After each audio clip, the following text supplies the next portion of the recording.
নিজের ভালো বুঝো।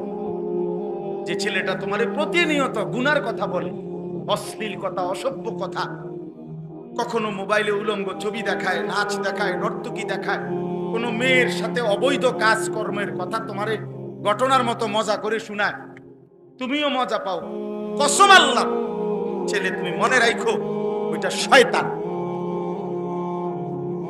ওইটাই শয়তান, ওই বন্ধু না, ও সহপাঠী না, ও দুশ্মন, ও শয়তান। আল্লাহ আমাদেরকে বুঝতে। 2 নাম্বার হলো আমিলা সালিহান। আল্লাহ বলে সেই সর্বোত্তম মানুষ যে সবগুলো নেক আমল করে, আল্লাহর সকল হুকুম মানে, আল্লাহর নিষেধগুলো মানে, বর্জন করে, আল্লাহর আদেশ মানে, নিষেধ বর্জন।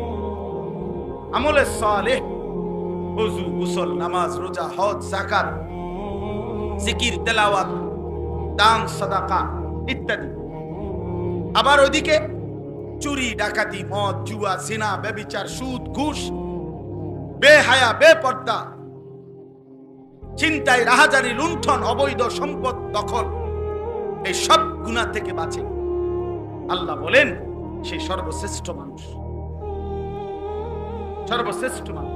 দুনিয়া কামরা কামড়ি করলেও দুনিয়া থাকতে দেয় না। কোনটাই, একে তো মৃত্যু সবারই হবে, এটাও মৃত্যু আইসা সবাইকে থামাই দিবে দুনিয়ার কারাগারির থেকে, এটা তো আছেই।